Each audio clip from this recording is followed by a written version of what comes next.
"The most honest thing Isolde Vane ever said to me," she said, with her eyes closed, half drowned in anesthesia at 3:14 in the morning. With my 2 fingers pressed to the pulse point of a wrist she had once used to push me out of her life. I was checking her vitals the way I check everyone's, clinically, quietly, the numbers scrolling behind my eyes, when her hand turned under mine and found my wrist instead and held it. And she said my name. Not a stranger's name. Not the polite nothing she had called me in front of 300 people 3 years before. She said Cleo, the exact name she had stood in a marble hall and sworn to a room full of donors she did not know. And the monitor above her bed picked that moment to tell me, in green light and rising numbers, everything her mouth had spent 3 years denying. I did not make a sound. That is the part I am still proud of. Welcome, everyone! Don't forget to subscribe to the channel. Let me take you back, because a name is only a knife if you know the hand that held it first. My name is Cleo Harding. I was 27 that rainy night, and I had spent the better part of a decade learning to read bodies the way other people read faces. I am a nurse, a night shift surgical recovery nurse, the kind who lives in the blue hours when the hospital goes quiet and the real conversations happen between a monitor and a woman who knows how to listen to one. I am county-born, honey brown-haired, hazel green-eyed, with a scatter of freckles my mother used to call my constellations. I am not showy. I do not have a gift. What I have is 10,000 hours of watching numbers rise and fall, of feeling a pulse jump before a patient knows they are afraid, of knowing that a body cannot keep a secret the way a mouth can. Bodies are honest. I built my whole life on that. And there was one more thing I carried, though I never showed it to anyone at St. Bridget's. A bond mark, low on my throat, just under the collar of every scrub top I owned. 3 years old, silver pale now, the way they go when the bond that made them has been starved. It should have faded. That is what they tell you in the county clinics and the glossy vein pamphlets alike. An unfinished bond, a severed one, goes quiet, goes gray, goes to nothing inside a year. Mine never did. On cold nights it still warmed, faintly, like a coal you thought had died breathing once under the ash. I stopped checking it in mirrors. I did not stop feeling it. You cannot argue with a body, and my body had not agreed to the ending my life had been handed. It kept its own counsel, low against my pulse, and it waited. I told myself it was waiting for nothing. I was wrong about that, the way I was wrong about almost everything that mattered. 3 years earlier, I had worn a different badge, Vane Memorial. You have seen the name, even if you have never been sick a day in your life. It is on the tower that owns the east side of the skyline, 40 floors of gray glass that goes gold at sunset and stays cold anyway. The Vanes have been cutting people open and stitching them shut for 4 generations. There is a wing named for a Vane, an award named for a Vane, a way of holding a scalpel that residents still call the Vane hold. I was a night nurse on their surgical recovery floor, county-born and county-trained, exactly the kind of girl that Tower was built to be admired by and never to admire back. I loved the work. I did not yet understand that a place can let you in through the service door, teach you to love it, and still consider you furniture. I learned that later. I learned most things later. Over a coding patient, which is the only honest way to meet anyone. We had a post-op alpha crashing, pressure bottoming, the monitor screaming the flat music I still hear in dreams. And the surgeon who came through those doors did not run and did not shout. She went still. That was the first thing I ever knew about her, that in the half second when everyone else's hands flew, hers stopped, ice gray eyes moving over the body on the bed like she was reading a page only she could see. Platinum hair scraped back, a steel watch on her wrist she did not take off even to scrub, a jaw like something quarried. She found the bleed the rest of us had missed, and she fixed it, and she saved a life in front of me without once raising her voice. "Good hands," she said to me afterward, to me, the county nurse, and looked at me a beat too long. They called her the Frost of Vane. I understood the frost. I did not yet understand the beat too long. After that, she started appearing on my shifts. Not obviously. Isolde Vane never did anything obviously. But the trauma surgeon, who could have gone home to a penthouse at midnight, began finding reasons to be on my floor at 2, at 3, charting at the far station where the light was bad, drinking the terrible break room coffee like penance. We talked over sleeping patients.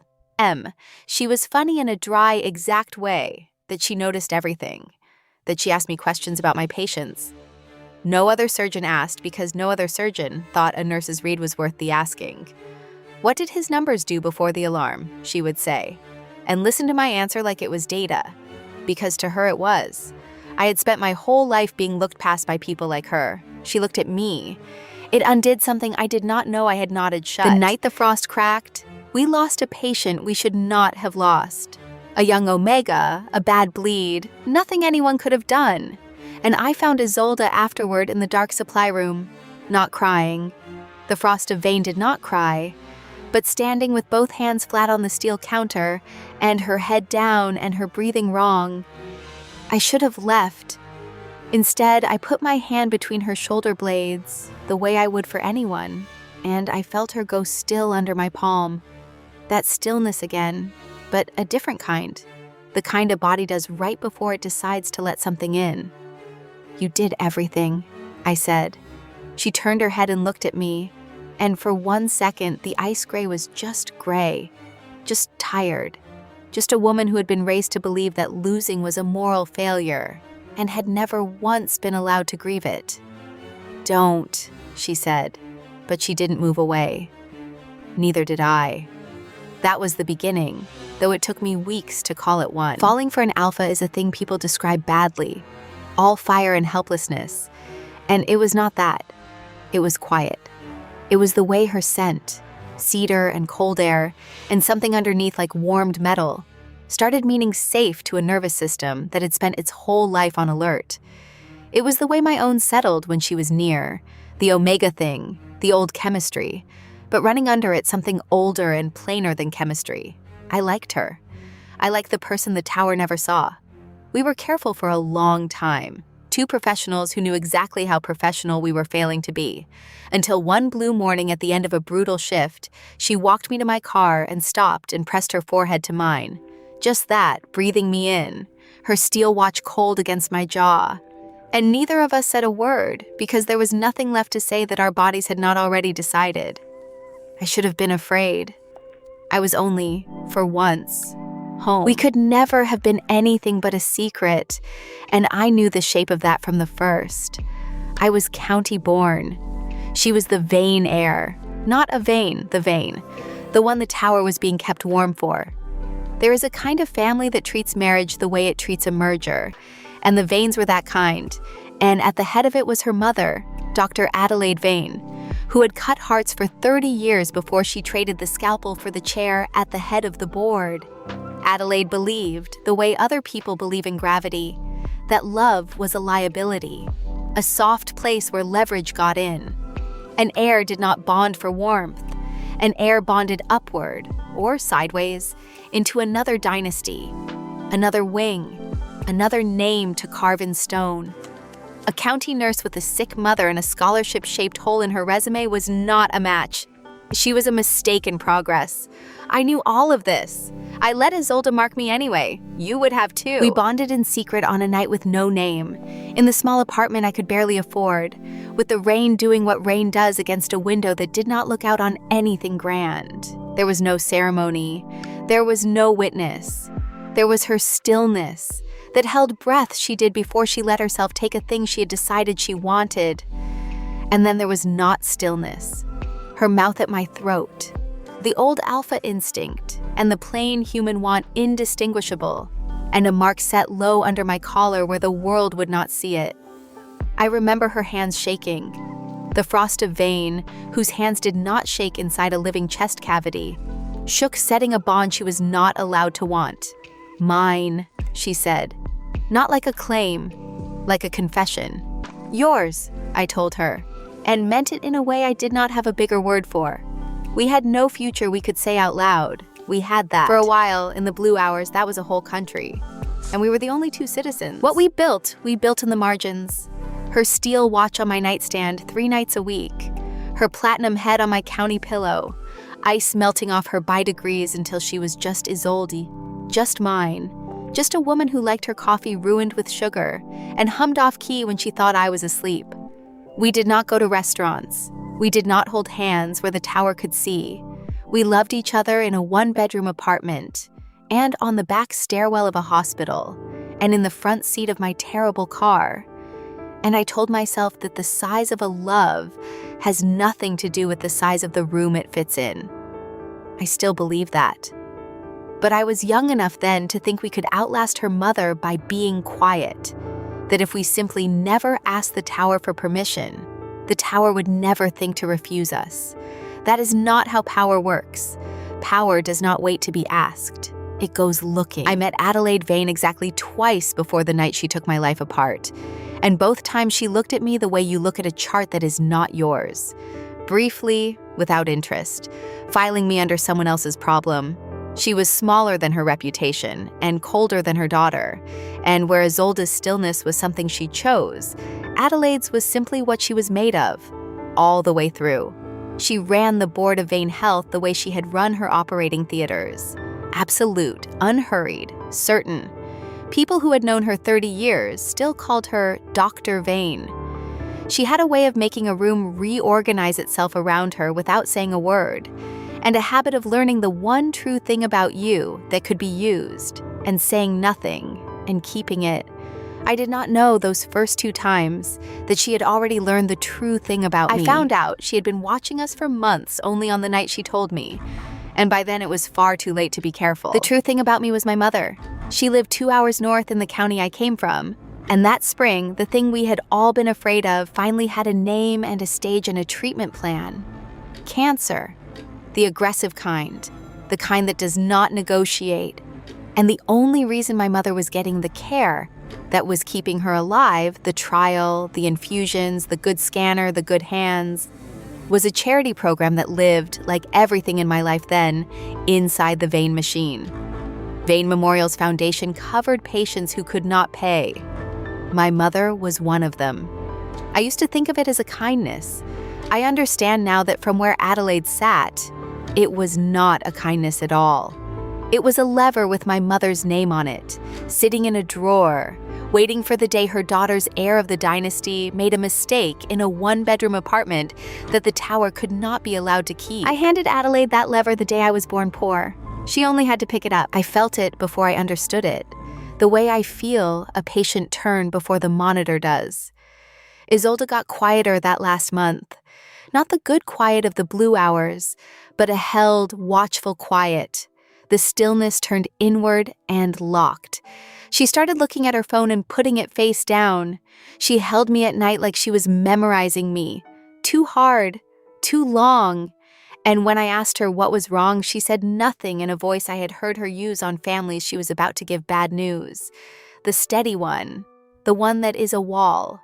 I told myself it was the job. I told myself 100 things. What I know now is that her mother had already sat her down, already laid the knife on the table between them, and that Isolde spent our last weeks together carrying a countdown she could not tell me about, because telling me was itself the thing that would get us killed. She let me think we were safe. It was the last kind thing she did before the cruel one. The last good night I did not know was the last, which is the only mercy in it. We had both come off a double, wrung out, useless, and we lay in my bad bed with the rain going and her steel watch ticking on the nightstand, and her fingers tracing the mark under my collar over and over like she was checking it was still there. When my mother's gone, she said, because even she believed then that the only wall between us was one mortal woman and time. When I have the chair, I'll put your name on something. A wing, a scholarship. I'll make them say it out loud. I laughed at her. I told her I did not want a wing. I wanted her ruined coffee and her off-key humming and this exact, terrible bed until we were old. She went still. Then she pulled me in and pressed her forehead to mine and breathed me like air. and I fell asleep believing we had years. We had 11 days. Her mother needed only one of them. The summons came on a Tuesday, on hospital letterhead, which should have told me everything. Dr. Isolde Vane requests a few minutes of your time. No reason. No warmth. A time and a floor I had never had reason to visit. The 40th, the top of the gray glass, where the air is different and the carpet eats your footsteps, and there are no patients, only the people who decide who gets to be one. I told Isolde I had an early meeting about scheduling. I did not tell her whose office. I think some animal part of me already knew, and did not want her stillness, did not want the wall, did not want the confirmation in her face. I rode up 40 floors alone with my county badge and my honest hands, and my mark warm under my collar. And I walked into a room made entirely of sky, and Isolde Vane looked up from her desk and did not offer me a chair. "Ms. Harding," she said, "sit down. This won't take long." It did not. The office was all sky and no mercy. Glass on 3 sides. The city 40 floors down looking like something she owned, which, in the ways that counted, she did. She did not waste my time with pleasantries, because she did not consider my time a thing that could be wasted. She had a folder. Of course she had a folder. She did not open it. The having was the point. She laced her fingers on the desk, and her hands were older versions of her daughter's, the same long, precise fingers. And I thought, absurdly, that those hands had saved more lives than mine ever would and were about to end the only one I cared about. "I know what my daughter is to you," she said, not a question, "and what you imagine you are to her." The word imagine did more damage than a slap. I kept my face still. I had learned stillness from the best. "I have watched this for 4 months," she went on. "I am done watching." Then she laid it out, the way she must have laid out 1,000 terminal diagnoses, plainly, completely, without a single wasted or comforting word. "Your mother is a patient of this foundation," she said. "A generous arrangement, renewed quarterly. At my discretion." She let that sit. "Your nursing license is issued by a board on which 3 of my colleagues sit. Licenses are reviewed. Complaints are filed. Investigations take years, during which one does not work." She still had not raised her voice. "You will resign from Vane Memorial. You will end whatever this is, completely. And you will not contact my daughter again. If you do these things, your mother's care continues, uninterrupted, and your record stays clean. A pause, exact as a scalpel. If you do not, the arrangement lapses this quarter, and your ability to practice ends this year. Both of these are within my power. Neither will trouble me." She finally looked at me, mildly. "I am told you are intelligent. Be intelligent." I have coded patience with a steadier heart than I had sitting in that chair, because there was no puzzle in it. That was the horror. Isolde had built a thing with no seam to pick at, no angle, no version where I kept both. My mother's life sat in one pan of the scale, and my own in the other. And I was a nurse. I was my mother's daughter. I had spent my whole life deciding that other people's survival came before my wanting. She knew that about me. She had counted on it. That is what made her monstrous and effective in the same breath. She did not threaten to hurt me. She threatened to make me the hand that hurt my mother, if I was selfish enough to keep a woman I had no right to. I sat in a room made of sky and understood that I was going to lose Isolde, and that I was going to have to do it in a way that made Isolde believe I had simply stopped. Isolde required it convincing. I understood that too. Here's what I did not know for 3 years, what I would not know until a woman surfaced from anesthesia and told me. Isolde had made the same visit to her daughter. Different room, same knife. She had sat Isolde down and told her, "End it, publicly and convincingly, in front of people who matter, so that the county nurse leaves and stays gone and is safe, or I will do to her and her dying mother everything I have the power to do, and I will make certain, when I do it, that she knows you could have stopped it and chose not to." Adelaide gave her daughter the crueler half of the deal on purpose. She made Isolde choose between breaking my heart with her own hands and watching me be destroyed, believing myself abandoned. She engineered it so that whichever of us moved first would look to the other, like the one who stopped loving. I did not know any of this. I walked out of that tower believing I was the only one being crushed. So did she. That was the design. The end came at a donor gala, because Adelaide understood that a wound made in public heals wrong on purpose. It was a foundation event. The great atrium of Vane Memorial cleared and lit. 300 people in the kind of clothes that cost a nurse's month. Champagne and a string quartet, and a slideshow of grateful survivors. The machine celebrating its own mercy. I was there in my one good dress because staff were expected, and because I had not yet done the thing Adelaide required. And some drowning part of me still thought I might find Isolde in a corner, and we would look at each other and find a door out that the tower had not thought to lock. I found her by the columns near the atrium's center, platinum and cold and beautiful in charcoal, her steel watch catching the light, her mother 30 feet away holding a flute she never drank from. Isolde saw me.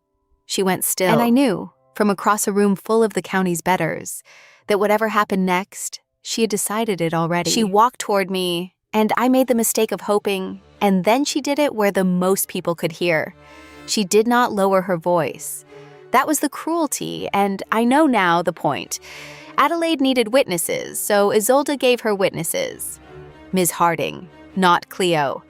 I think there's been a misunderstanding, and I'd rather correct it now than let it embarrass you further. The quartet kept playing, faces turned. Whatever you've told yourself about the two of us, it was a temporary fixation. Nothing that mattered. Certainly nothing worth this. Her ice gray eyes held mine and did not blink and did not break.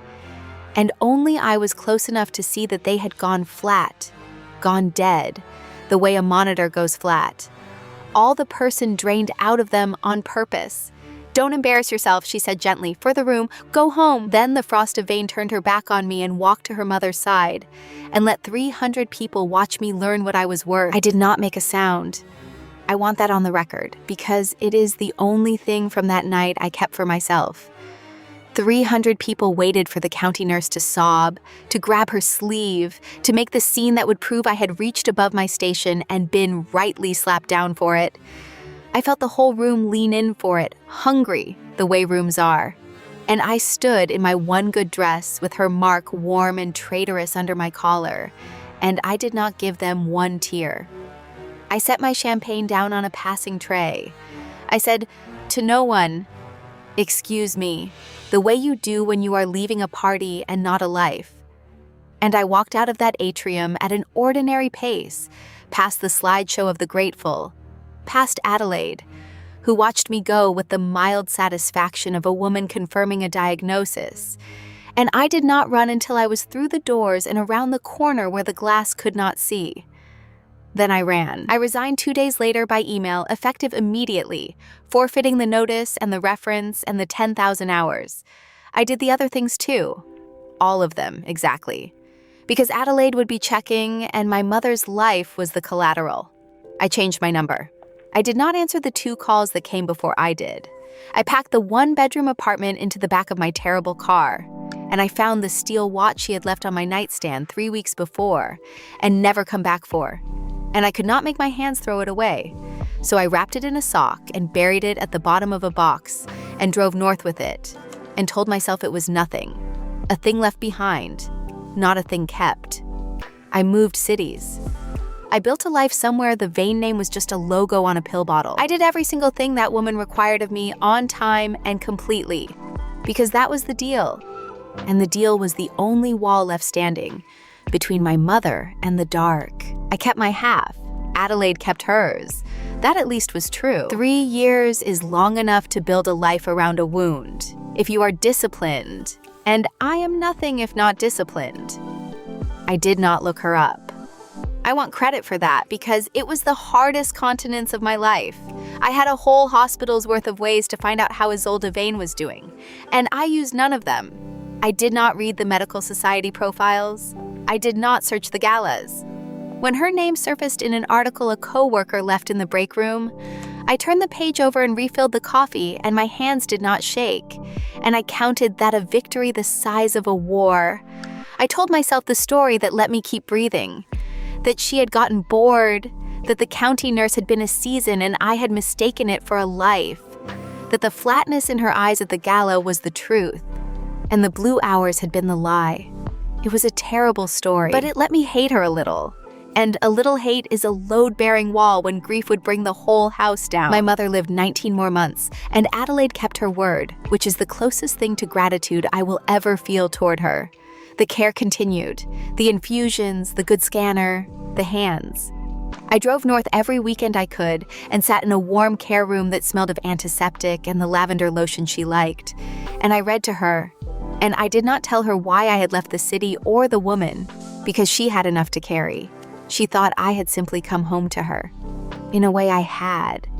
And I did not let my mother see my face come apart. I buried her in the county in the spring. And then it was just me and the night shifts and a silver pale mark that would not do me the courtesy of fading. St. Bridget's found me the way small good things find you when you have stopped expecting them. It was a county hospital in a city 200 miles from the tower. Old, warm, underfunded. The kind of place with radiators that clank, and a chapel no one uses, and a night staff that runs on gallows humor and worse coffee than even Vane Memorial managed. I took a job on their surgical recovery floor, and I did not tell anyone I had trained inside the gray glass. Because at St. Bridget's, the Vane name meant a donor gala on the news, not a woman who had unmade me under a slideshow. My charge nurse was Bet, 60-odd, built like a retaining wall, a voice like a gravel drive, kind in the gruff sideways manner of people who have seen everything twice. "You're too good for nights," she told me my first week, watching me read a patient's numbers. So am I. That's how they get us. I loved her immediately. Street. Bridget's was not a country the way the Blue Hours had been, but it was a place. It held. I built a small life and I kept it small on purpose, because small things are harder to take from you. The night shifts, Bet's terrible coffee, a studio apartment with a radiator that clanked, and a window I did not need to look out of. I was good at my work, better than good, because grief had burned everything soft out of my attention, and left only the read, the numbers, the honest bodies. Patients trusted me. Families asked for me. I let no one closer than the length of a stethoscope, and I told myself that was peace, and most nights I almost believed it. The mark under my collar stayed silver pale and quiet, and I stopped checking it, and I let 3 years put their weight on the memory of a woman, until it was just a shape I no longer touched. I thought the story was over. I thought I had survived the worst thing the Vanes would ever do to me. Then it rained the way it only rains once or twice a year, and the interstate turned to glass, and the worst thing they would ever do to me got out of an ambulance and onto my floor. It was the kind of rain that makes veteran nurses check the trauma bay before their shift even starts, because we all know what water does to an interstate at night. I came on at 7 to a radio already crackling. By 10, the sky had opened all the way, sheets of it against the black glass, the parking lot a mirror, and the scanner in the charge station was giving Bet the flat, clipped voice that means the night is about to stop being ordinary. "Multi-vehicle," she said, not looking up. "Interstate, the bad curve past the river. They're spreading casualties across 3 hospitals, and we're getting the overflow." I did what I always do. I cleared beds, I checked lines, I made my recovery floor ready to receive whatever came up from the theaters. I did not feel anything you could call a premonition. I want to be honest about that because the story would be tidier if the mark had warmed in warning. It did not. I was just a nurse making a floor ready on a wet night. The tower was 200 miles away. I had no reason on earth to think of her. The Alpha came up from the trauma bay as a Jane Doe, which is how the worst of them come. No wallet found yet, no name, just a body and a set of numbers fighting to stay. I got the report before I got the face. Female Alpha, 30s, driver of a car that had been hit on the passenger side and spun. Internal bleeding, a liver laceration, a splenic bleed, pressure that had bottomed in the bay and been dragged back up by hands faster than mine. She had gone straight to emergency surgery. our on-call trauma surgeon, a good one, opening her up to find the bleed and stop it before it finished what the interstate had started. I did not go into the theater. My country is the after, the recovery, the hours when the body decides whether the surgeon's work will hold. So I waited for my Jane Doe the way I wait for all of them, with a warmed bed and a clean line, and the particular patience of people who make their living in the aftermath. I did not know I was making a bed for the woman who had broken me. The universe does not send warnings. It sends patience. The name came up the stairs before the body did, on a clipboard, in Bet's gravel voice, and it stopped my heart more efficiently than any arrhythmia I have ever charted. Got an ID on the Jane Doe, she said, reading it off the transferred chart. Not knowing, how could she know, that she was about to detonate my whole careful small life in 8 ordinary syllables. Vane, Isolde Vane, 32. She frowned at the paperwork. Says here she's some kind of big deal surgeon herself up north. Vane Health, that whole outfit. She whistled low. What's a woman like that doing dying on our little interstate? I did not answer, because I could not. I stood at the charge station with a chart in my hand and the floor tilting under me, and every number I had spent a decade learning to read went to static. And the only vital sign in the world was the one under my collar, the silver pale mark that had not warmed in warning at 10 o'clock, warming now all at once like a coal breathing under 3 years of ash. I do not remember deciding to walk to the theater doors, but that is where Bet found me, standing in the corridor watching the red light over the OR. Useless, praying to a body I had spent 3 years teaching myself to hate. The surgery took 4 hours. I know because I counted every one of them from the wrong side of a door I had no business standing at, listening to the muffled choreography of people saving a life that I had once fallen asleep beside.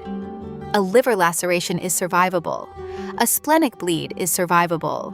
Both together, after the pressure has bottomed in the field, that is a coin toss. And I had watched enough coin tosses to know the house does not always pay. I stood in the corridor and did the arithmetic of a woman I claimed not to love.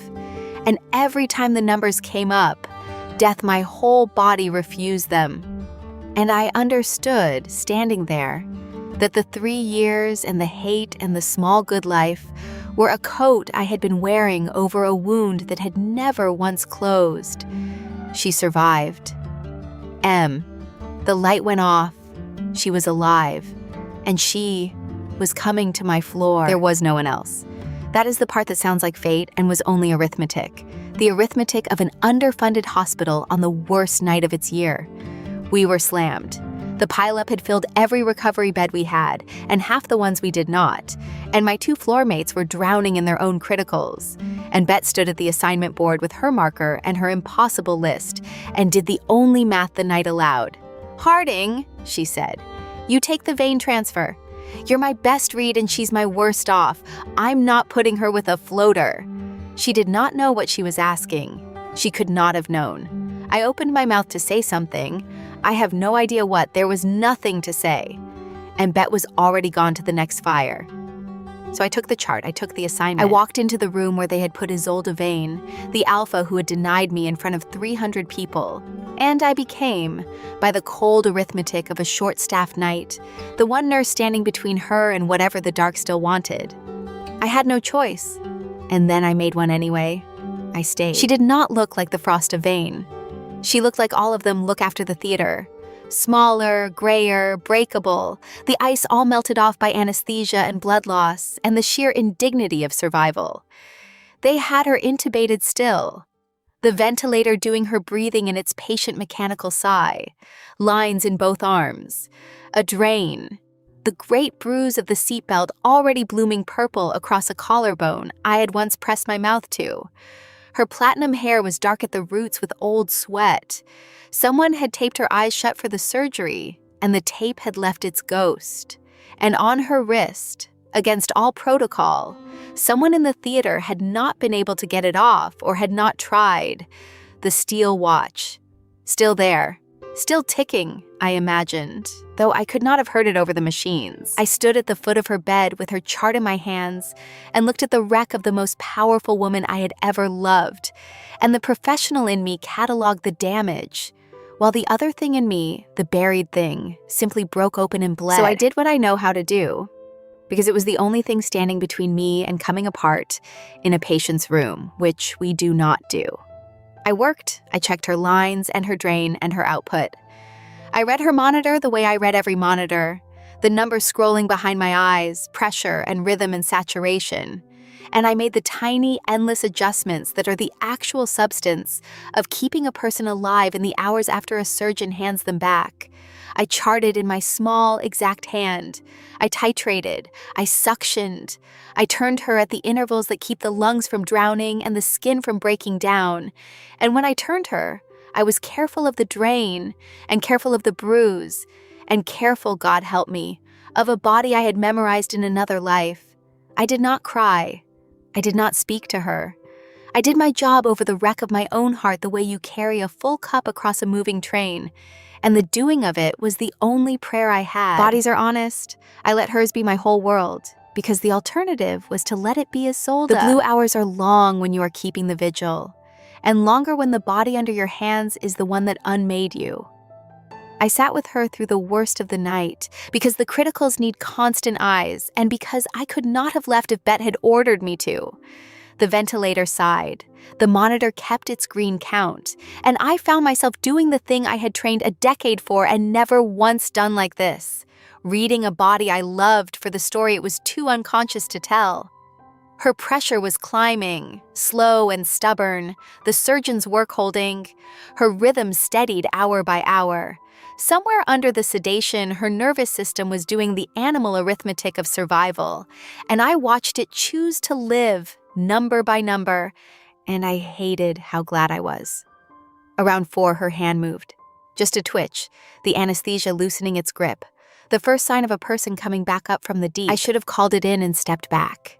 Instead, I did the unforgivable thing, the human thing.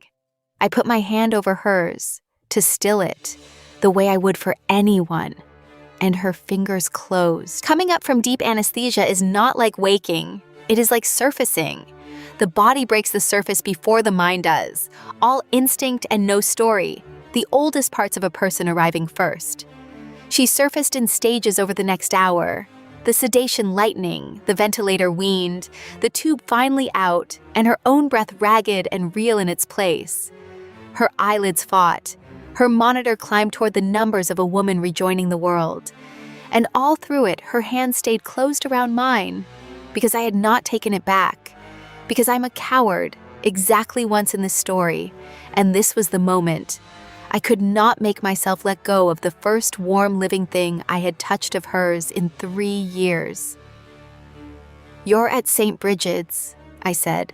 Low, the thing you say, the orienting words keeping my voice in the flat professional register that had gotten me through the gala. "You were in an accident. You're safe. You came through surgery." Her brow furrowed. Her ice gray eyes cracked open, unfocused, swimming, seeing nothing yet. And her hand tightened on my wrist like a woman finding a railing in the dark. And then, before her eyes could focus, before the mind arrived to guard the mouth, from somewhere far under the drugs and the pain and 3 years of a lie she had told a whole room, she said my name, Cleo, just that, barely voiced, cracked, the first word out of a throat still raw from the tube. Not a question, not surprise, recognition. The flat, certain recognition of a body that had known whose hands were on it before the brain woke up to forbid the knowing. She said it the way you say the name of the thing you reach for in your sleep. And the monitor above her bed, which cannot lie, which has never once in my career lied, chose that exact moment to climb. Her heart rate lifting, her pressure answering, every green number on the screen leaning toward the woman holding her wrist. I stood frozen, with 2 fingers on the pulse of the alpha, who had told 300 people she had forgotten I existed. And her body called me by name. And it was telling the truth her mouth had spent 3 years unsaying. And the mark under my collar answered. I had not felt it in full for 3 years. I had forgotten, on purpose, what it was, the way you forget a language you were fluent in as a child. It came back all at once. Not desire, deeper and dumber than desire. The old scent bond, the alpha and omega chemistry that the tower's pamphlets describe in clinical paragraphs and never once tell you feels like this. Like a struck bell, like a room going warm, like a body 200 miles and 3 years from home, suddenly certain it had found the door.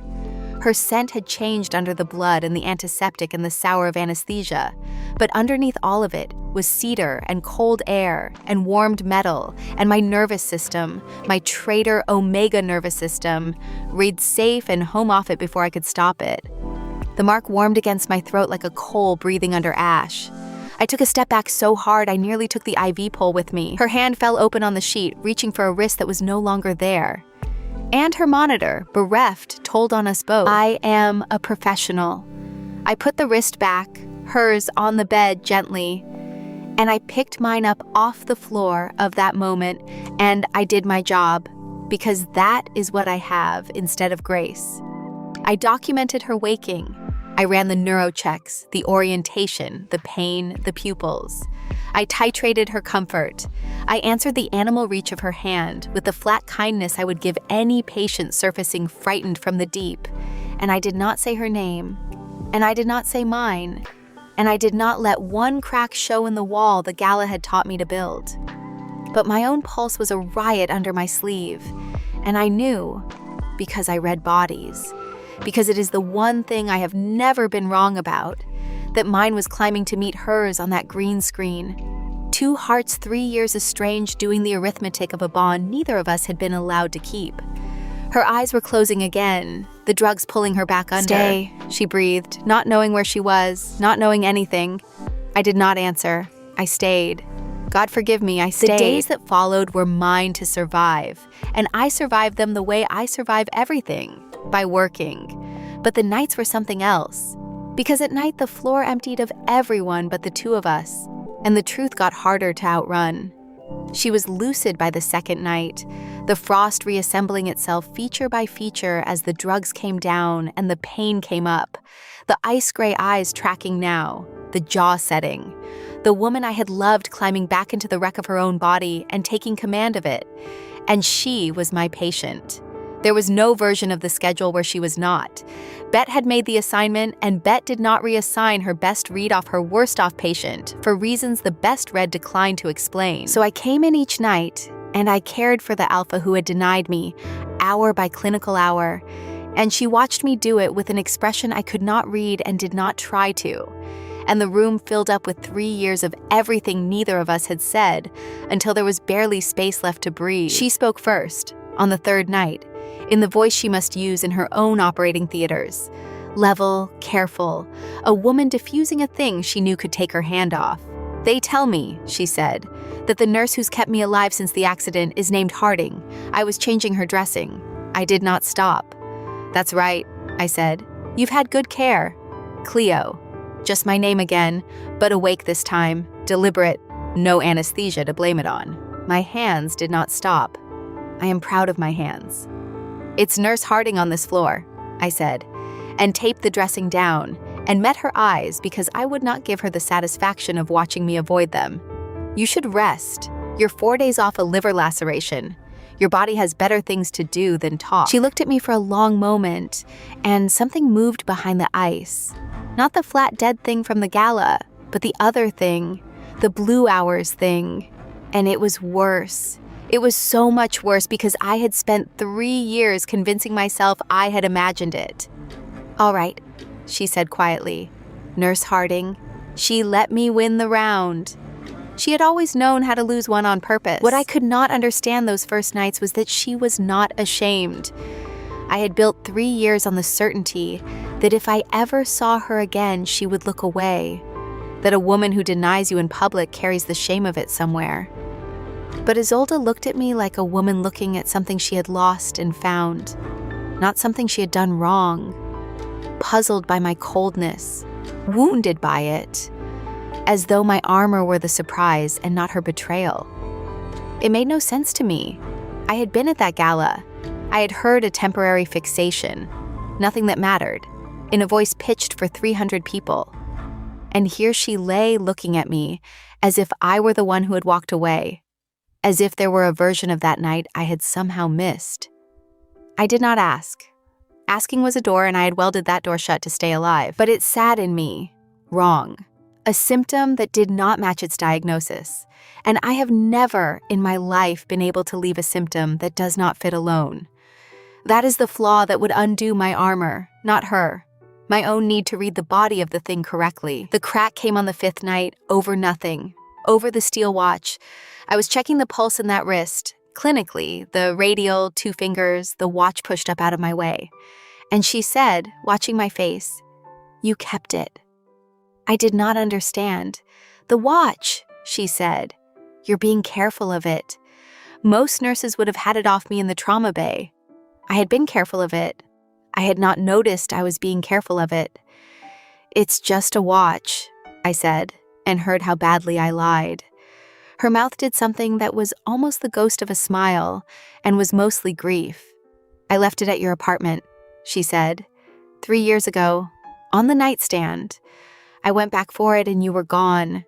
The whole place, gone in a weekend, like you'd never... She stopped, steadied.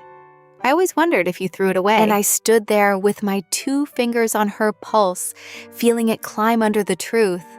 And I did not tell her that it was wrapped in a sock at the bottom of a box in a studio apartment 200 miles from the tower, and had moved with me to every city since. I did not tell her, but my face did. My face has never once lied as well as my mouth. She told me the truth on the 7th night, and she told it badly, in pieces, because it was costing her more than the surgery had. "I need you to know something," she said, "and then you can go back to calling me Nurse Harding's patient, and I'll never say it again if that's what you want." I should have stopped her. I did not. "My mother came to me," she said, 11 days before that gala. She knew about us. She'd known for months. The ice gray held mine and did not blink. She told me to end it in public, convincingly, in front of people, so you'd leave and stay gone.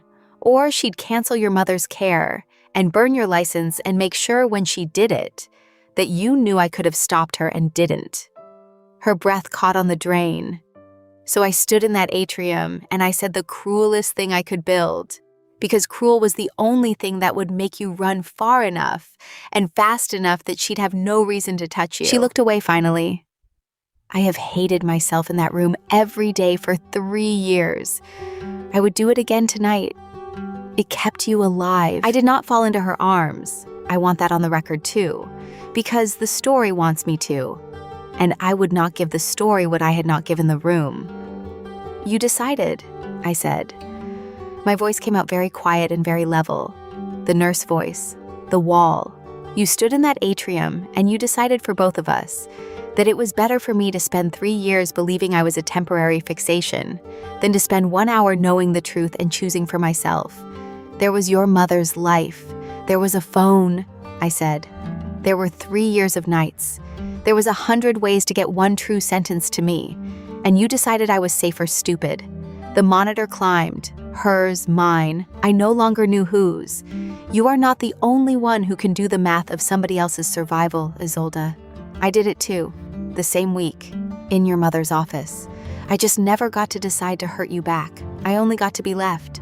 She had no answer. For once in her ice-cold life, the Frost of Vane had nothing exact to say. I found out the rest by accident 3 nights later from Bet, who did not know she was handing me the second half of a woman's confession. We were at the charge station and Bet was cursing at a memo. "Vane Health," she said, disgusted, tapping the letterhead. The gray glass logo I would have known blind. "Every year like clockwork, their foundation tries to buy us, absorb St. Bridget's into their network, which is corporate for close us and sell the land. Every year the board vote comes up and every year it dies." She snorted. 3 years running now. Somebody up in that tower keeps killing it. God knows why. We're nothing to them. A county hospital on a bad interstate. She went back to her cursing. I stood very still, because I do the arithmetic of bodies for a living, and I had just been handed a set of numbers that only resolved one way. 3 years. Somebody in the tower. The quarter I left the city. The quarter she let me believe she had forgotten me. The vote had started dying. And it had died every quarter since. From a boardroom, from a hand I had spent 3 years teaching myself to hate. I went back into her room, and I stood at the foot of her bed and I asked her, because I had to read it off her face to believe it. "St. Bridget's," I said. "The merger. 3 years of votes that keep dying in your boardroom. Was that you?" She went still. The held breath before she lets herself take, or this time, give, a thing she has decided. "You needed a job," she said finally, like it was the simplest arithmetic in the world, one my mother couldn't reach and couldn't take. "I couldn't send you money. You'd have thrown it in a river. I couldn't call." But I sat on that board. Her jaw tightened. So every quarter, when they moved to swallow this place, I killed it. I never said why. I couldn't.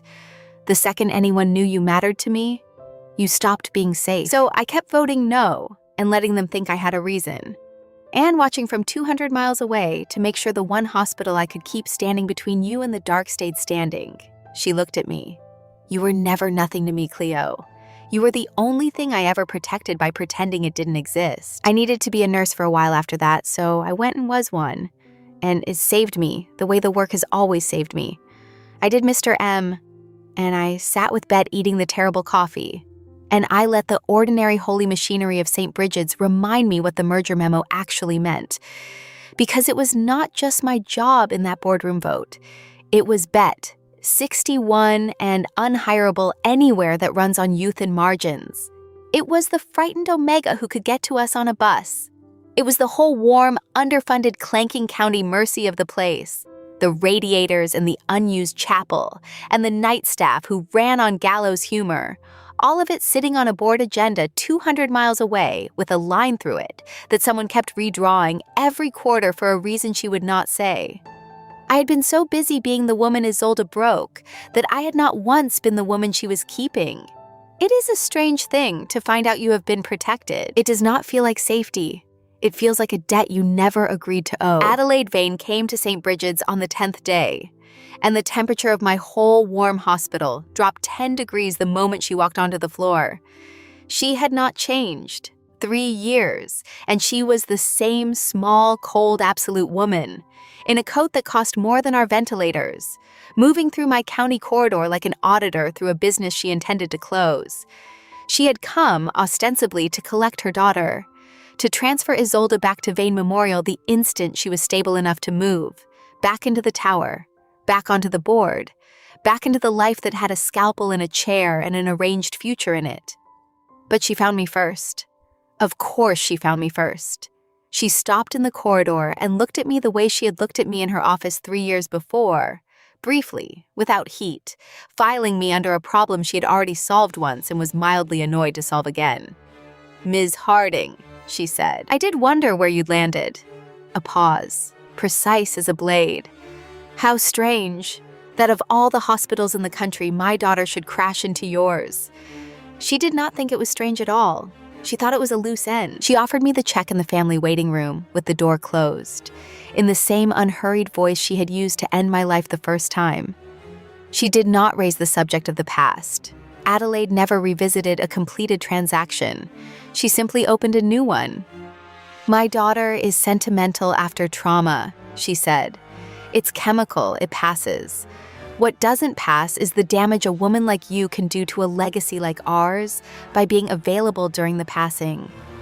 She took out a checkbook, an actual checkbook, leather, a fountain pen, the theater of old money, and she wrote a number and turned it to face me on the low table. And it had enough zeros to buy my silence and my absence and my whole small life 10 times over. "Resign," she said. "Again, move again. Let her recover somewhere you are not. The amount reflects the inconvenience. It will not be offered a third time." And she sat back, certain, because it had worked once, because she had built her whole understanding of me on the day I chose my mother over myself, and assumed I would always, forever, be a woman who could be moved by the right threat to the right person. I looked at the check for a long time, and Adelaide mistook the looking for temptation, which tells you everything about the distance between how she saw me and what I actually am. Because I was not tempted. I was reading it. The number, the pen, the leather, the whole apparatus of a woman who had never met a wall she could not buy her way through. and I was feeling something the grief and the fear had not left room for the first time. Anger, yes, but under the anger, cold and clean and new, certainty. 3 years ago, she had a lever, my dying mother, my fragile license, and I had no counter, so I paid what she asked in the only currency I had, which was myself. My mother was gone now. My license was clean and mine and portable, and the woman on the ventilator down the hall had spent 3 years quietly making sure the one thing Adelaide could still take from me, this hospital, this job, could not be taken either. I did not have no cards this time. I was beginning to understand all of them. No, I said. I did not touch the check. Not this time, and not for any number. Put the pen away, Dr. Vane. You're out of levers. The arranged match arrived the next day, and I will be fair to him, because he did not deserve what he had been made into. A piece on Adelaide's board. Dr. Rowan Ashford. Another trauma surgeon, another dynasty. Tall and easy, and genuinely decent in the way of people who have never once had to choose between love and a mother's life. He came to Isolde's room with good flowers and real concern, and he called her Issy in a way that told me their families had been folding them toward each other since they were children, and he shook my hand and thanked me for her care and meant it. He was not a villain. He was a suitable alpha, chosen by Adelaide for the reasons Adelaide chooses anything. The wing, the name, the merger of 2 medical houses that a marriage would seal. I watched Isolde be polite to him from her hospital bed, watched the frost slide back over her face like a visor, and I understood that this was the future the tower had built while I was learning to read bodies at St. Bridget's. Rowan Ashford was a good man. He was also the shape of the life I had been erased to make room for. I have never been able to hate the innocent piece for the game. That night, Isolde was quieter than the drugs could account for. And I knew the shape of her silence because I had shared a bed with it once. She wants to move me Thursday, she said finally, not looking at me, looking at the black rain on the window. Back to Vane Memorial.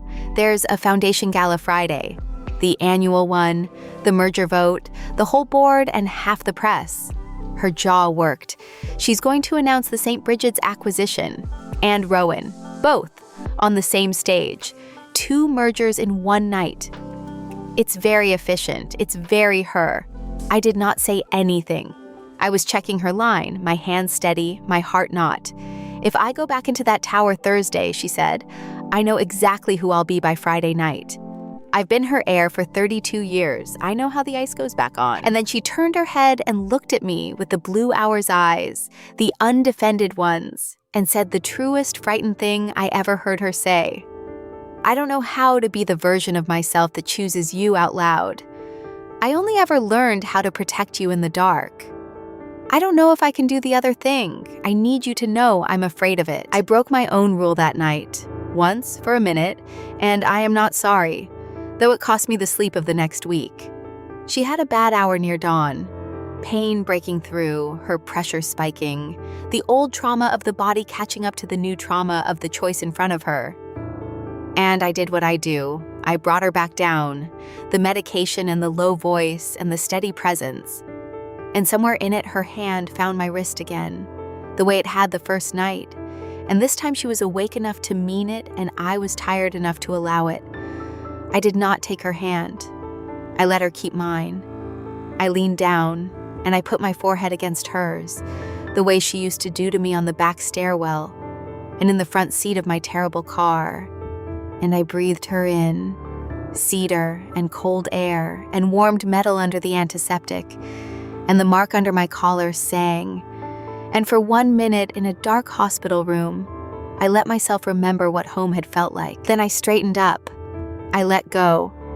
That's not a yes, I said, my voice wrecked. That's just a minute. You don't get me back with a minute. And she nodded, forehead still warm where mine had been, and said, I know. Tell me what it costs.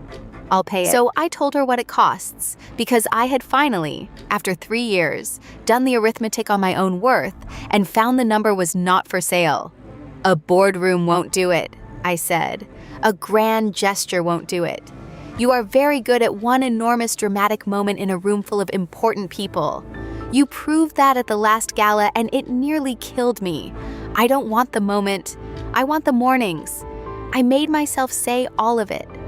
I was a secret for a year, and a fixation for 3, and I will not be a headline for the rest of it. If you want me, you don't get to claim me once, brilliantly, and call it done.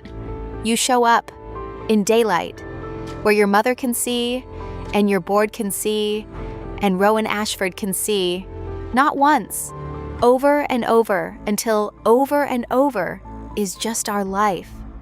That's the price. It's not a speech, it's a practice. She was quiet a long time. And the gala, she said. Friday. Do whatever you're going to do at the gala for the hospital, I said. For Bet, for the frightened Omega who takes the bus. Not for me. I'll believe the part that comes after. That was the last thing I said to her before the tower took her back. The Vane Health Foundation Gala was held, as it always was, in the great atrium of Vane Memorial. The same marble, the same string quartet, the same 300 of the county's betters in clothes that cost a nurse's year. And walking into it was walking into the exact room where I had been unmade. I went. Of course I went. Bet went, and 2 of our surgeons, and a delegation from St. Bridget's, because the merger vote was real, and the closure was real, and a county hospital does not get to skip the meeting where its own execution is on the agenda. We came in our good clothes that were not good enough, and we stood at the edges where people like us stand. And I looked up at the gray glass going gold and cold in the evening light, and I felt the mark under my collar, warm now, always warm now. And I thought, the last time I stood on this marble, I did not make a sound. I wondered what I would do this time. I did not yet know. I only knew I had not come to be quiet. Adelaide had built the evening the way she built everything, with no seam and no mercy, and a running order printed on heavy card. Cocktails, then the survivor slideshow, then the chair's remarks, then the votes, the St. Bridget's acquisition, and, folded into the same warm applause, the announcement of her daughter's engagement to Dr. Rowan Ashford. 2 mergers in one night. She was going to close my hospital and marry off the woman I loved between the shrimp and the dessert, and she was going to do it to the sound of 300 people clapping for the Vane family's generosity. I found Isolde across the atrium, and my breath went out of me, because they had put her back together into the frost completely. Platinum and charcoal and ice, the steel watch, the stillness. Standing at her mother's right hand exactly where she had walked 3 years ago when she left me on this floor. She did not look at me. I told myself that meant nothing. I told myself I had asked for daylight and this was the tower. And the tower was not daylight. And I had not come here to have my heart read the wrong number off a woman standing still. Adelaide took the stage between the slideshow and the votes, and the room arranged itself around her the way rooms always had. And she was, I will grant her, magnificent at it. She spoke about stewardship. She spoke about the hard mercy of consolidation, about how a great institution keeps its promises to the many by making difficult decisions about the few. And everyone in that atrium understood that the few meant a clanking county hospital 200 miles away, and the 61-year-old charge nurses who ran it, and everyone applauded the difficulty of her mercy anyway. Then she turned to the board table at the front, the dozen people whose raised hands would end St. Bridget's, and she said it was time to formalize what stewardship required. And she asked her daughter, the heir, the Frost of Vane, newly returned from her own brush with mortality, to say a few words before the vote about the future of the family and the firm. It was a coronation dressed as a meeting. She handed Isolde the microphone the way you hand someone a script they have been rehearsing since birth. And Isolde stood and went to the front and went very, very still. I knew that stillness. Em and I had felt it against my throat on the night she marked me, and I had seen it fail her exactly once, in this atrium 3 years ago, when she used it to hold herself together while she took me apart. It is the thing she does before she lets herself take a thing she has decided she wants. The whole room read it as poise, as the air composing herself, as ice. I read it as a held breath. She was afraid she did not know how to do. My own pulse climbed. I did not clap. I stood at the edge of the room with Bet's shoulder against mine, and I watched the alpha who broke me take one breath she did not let out, and I understood that whatever came out of her mouth next, she was about to spend something she could never earn back. 3 years ago, Isolde said into the microphone, I stood in this room and I lied. The quartet had stopped. The word lied went out across the marble and the 300 and the board table and did not come back. Adelaide's face did not move, which is how I knew she had lost control of her own evening for the first time in 30 years. I stood on this floor, Isolde went on, her surgeon's voice level and carrying at a gala very like this one. And I told a room full of you that a woman I loved was a temporary fixation, that she was nothing, that nothing had happened. Her ice gray eyes found me at the edge of the room and stayed. I said it because the chair of this board, my mother, had promised me that if I did not, she would cancel a dying woman's cancer care and destroy a good nurse's license and make sure that nurse knew I had let it happen. So I was cruel on purpose, in public, to make the woman I loved run somewhere. My mother's reach ended. The room had stopped breathing. It worked, she said. She ran. It is the great achievement of my life and the great shame of it. And I have not said one true word on the stage since. Then she said my name into the microphone, into the marble, into the record. And this time she did not pitch it for the room's contempt. She pitched it for the room's witness. Her name is Cleo Harding. 300 faces turned. I did not move. She's a surgical recovery nurse. 12 nights ago, I crashed my car on an interstate 200 miles from here and woke up in her hospital, on her floor, under her hands, which is either the cruelest joke the universe has ever played on me or the only mercy. I genuinely cannot tell you which. A sound went through the crowd, half a laugh, shocked. She bonded to me 3 years ago in secret, and I bear that still, and so does she. And I stood on this stage once and unsaid it to keep her alive. Her voice did not break. The frost of Vane in the end was made of something that did not break. I am done unsaying it.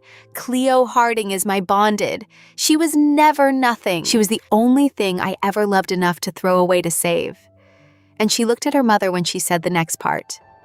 And I will not be doing it a second time. Adelaide moved then.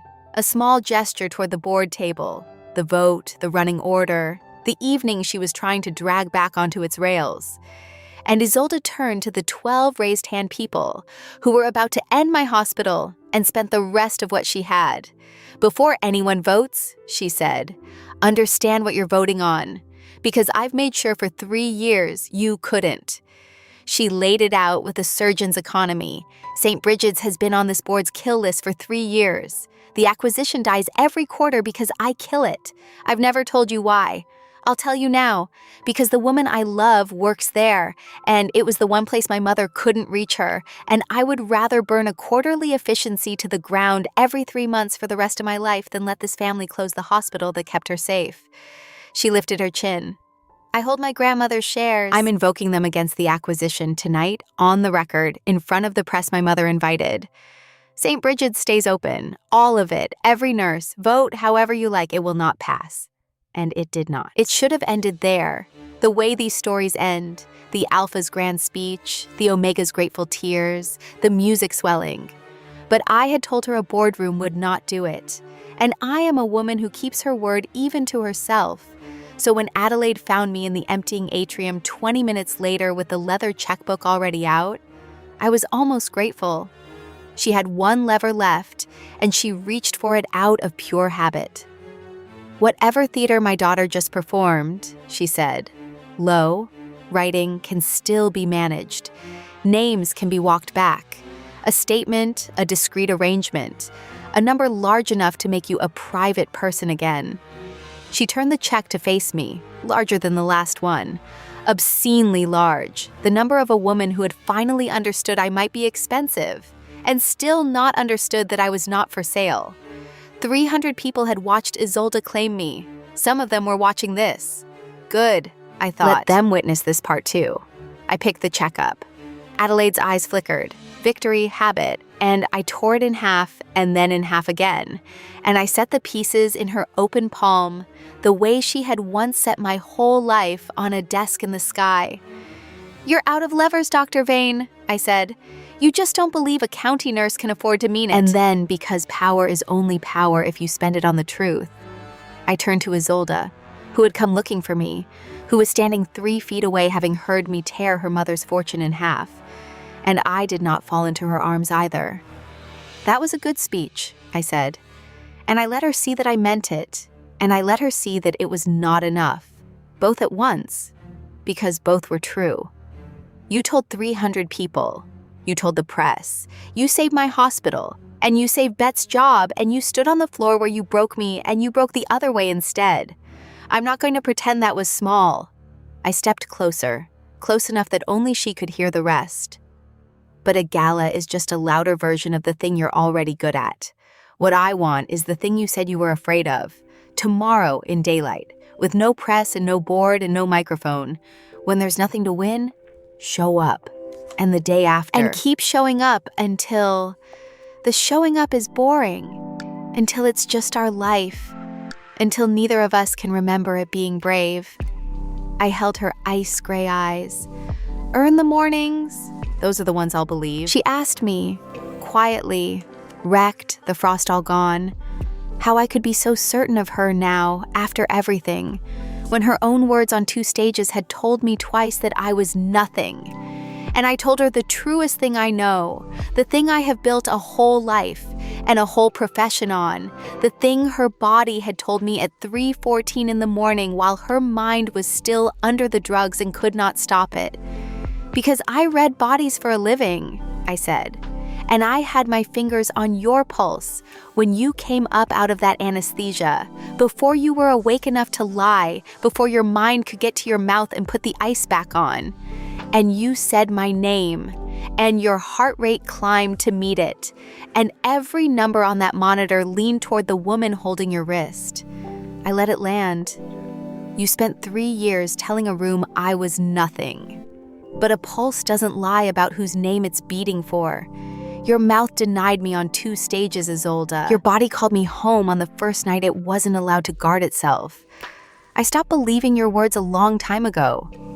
I never once stopped believing your pulse. She earned it. That is the part that does not fit in a gala.